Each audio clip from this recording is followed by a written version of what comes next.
Hello students, मैं पवन Kumar, electrician instructor.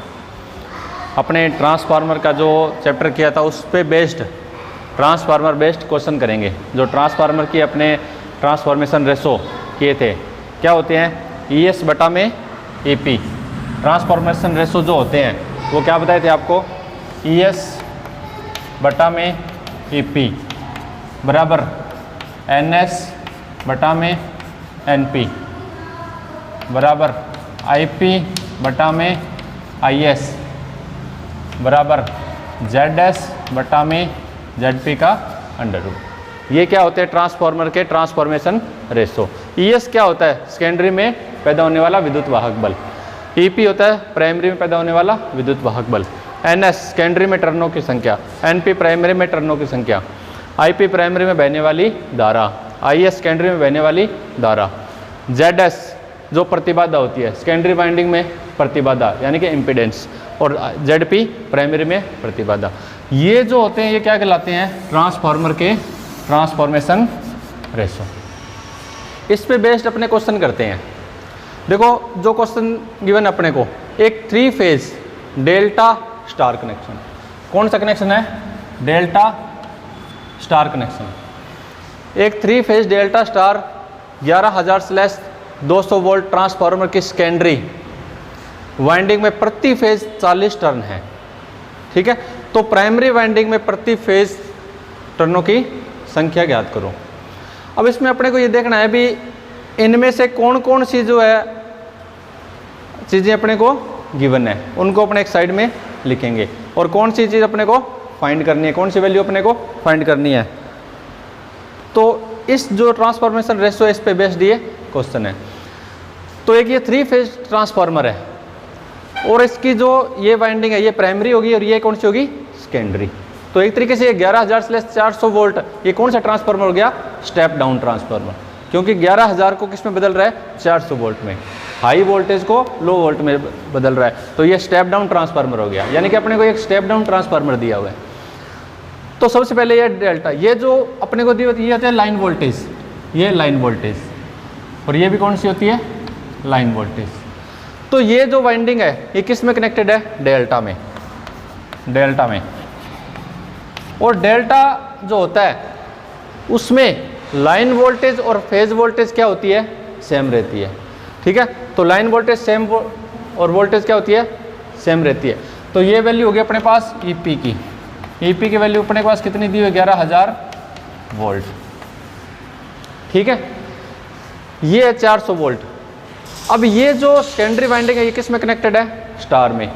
तो star में जो लाइन वोल्टेज और जो फेज वोल्टेज होती है वो क्या होती है, अलग अलग होती है। तो इसलिए ES का मान कैसे निकालेंगे, ये जो वोल्टेज गिवन है अपने को ये लाइन वोल्टेज है, और जब फेज वोल्टेज निकालते हैं तो लाइन वोल्टेज अपॉन में √3 करते हैं। ये जो गिवन होती है अपने को ये लाइन वोल्टेज होती है, अपने को निकालनी है फेज वोल्टेज। तो जो डेल्टा था उसमें तो line voltage phase voltage same होती है, उसमें कोई प्रॉब्लम नहीं है। लेकिन जब स्टार में कनेक्टेड है ये सेकेंडरी वाइंडिंग, ठीक है, तो इसमें फेज वोल्टेज निकालनी पड़ेगी अपने को। तो लाइन वोल्टेज बटा में √3, तो वो क्या हो जाएगी, फेज वोल्टेज, यानी कि ES का मान आ जाएगा। तो लाइन वोल्टेज अपने को कितनी दी हुई है, 400 बटा में √3। जब इसको अपने सोल्व करेंगे तो इसकी जब अपने सोल्व करेंगे इसको 400 बटा में √3, तो कितनी वैल्यू आएगी उसकी, लगभग आएगी 230.8 230.9 इस हिसाब से। तो अपने लगभग इसको लेके चलेंगे 231। ठीक है, 231 वोल्ट किस में कनेक्टेड था, ये स्टार में, तो लगभग आएगी 231 वोल्ट। अब क्या है अपने पास, EP अपने को मिल गया, ES मिल गया, EP अपने को मिल गया और ES अपने को मिल गया। ठीक है, और देखो ट्रांसफार्मर की सेकेंडरी वाइंडिंग में प्रति फेज 40 टर्न है, प्रति फेज 40, सेकेंडरी की बात कर रहा है, टर्नों की संख्या यानी कि NS अपने को दिया हुआ है, तो यहाँ लिख लेंगे NS अपने को कितना दिया हुआ है, 40 टर्न। तब इसमें से और अपने को क्या पूछा है, वाइंडिंग में प्रति टर्न प्राइमरी में पूछा है, तो NP का मान अपने को बताना है। EP, ES, NS, NP में संबंध कौन कौन बताएगा, ये पार्ट बताएगा, यानी कि ES बटा में EP बराबर NS बटा में NP। ये हो गया ES बटा में EP बराबर NS बटा में NP।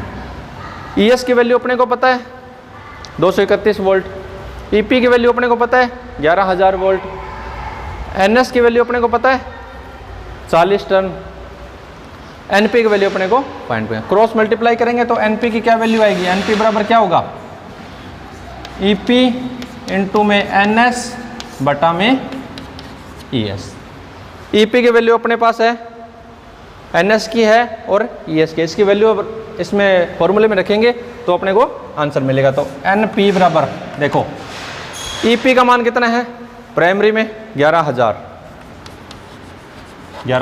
गुणा NS का मान कितना है 40 बटा में ES का मान अपने कितना निकाला था 231, लगभग 231। जब इसको अपने पूरा कैलकुलेट करेंगे, पूरा सोल्व करेंगे तो ये पॉइंटों में आंसर आएगा 1904 के समथिंग, 1904 पॉइंट, तो लगभग अपने हो गया 1904 टर्न। तो जो प्राइमरी था उसमें टर्नों की संख्या कितनी आ गई 1904 टर्न। इस हिसाब से इसको अपने क्या करेंगे सोल्व करेंगे। लेकिन ये ध्यान रखना होगा कि ये 3 फेज ट्रांसफार्मर दिया हुआ है, ये सिंगल फेज ट्रांसफार्मर दिया हुआ है। 3 फेज ट्रांसफार्मर दिया हुआ तो इसमें डेल्टा और स्टार के कनेक्शन अपने को ध्यान से देखने पड़ेंगे, ठीक है। जो लाइन वोल्टेज गिवन होती है तो डेल्टा में तो क्या होती है लाइन वोल्टेज और फेज वोल्टेज क्या होती है, यानी कि VL बराबर होते हैं VP, किस में इसमें डेल्टा में, ठीक है। और जो स्टार कनेक्शन होते हैं, स्टार में क्या होती है जो फेज वोल्टेज होती है VP बराबर होती है VL अपॉन में √3, यानी कि लाइन वोल्टेज के अंडर √3 होती है फेज वोल्टेज, और इसमें क्या होती है फेज वोल्टेज लाइन वोल्टेज क्या होती है सेम होती है। इसे इतना ध्यान रखना होगा। तो अपने को फेज वोल्टेज चाहिए होती है तो फेज वोल्टेज 11,000 होगी, इसमें जब फेज वोल्टेज निकाल तो लाइन वोल्टेज को √3 से डिवाइड कर देंगे, किस में स्टार कनेक्शन में, ठीक है। तो ये क्वेश्चन अपना क्या हो जाएगा सोल्व होगा। आगे अपने को पता ही है ट्रांसफॉर्मेशन रेशो क्या होते हैं, इनमें से कोई भी वैल्यू गिवन हो, ठीक है, जैसे इन दोनों की वैल्यू में से कोई भी 3 वैल्यू गिवन हो तो इसको ले लेंगे अपने, ठीक है। इनमें से 3 वैल्यू गिवन थी तो अपने इस फॉर्मूले को ले लिया। ये सारे क्या होते हैं ट्रांसफॉर्मेशन रेशो। सेकंड क्वेश्चन है अपना कि एक 11,220 वोल्ट ट्रांसफार्मर 11,220 वोल्ट ट्रांसफार्मर है। तो आपको बताया था ये जो होती है कौन सी होगी प्राइमरी वाइंडिंग की वोल्टेज है, और ये कौन सी है सेकेंडरी वाइंडिंग की वोल्टेज है, सेकेंडरी वाइंडिंग की वोल्टेज है 11,220। तो ये प्राइमरी वाइंडिंग होगी, ये कौन सी होगी सेकेंडरी वाइंडिंग।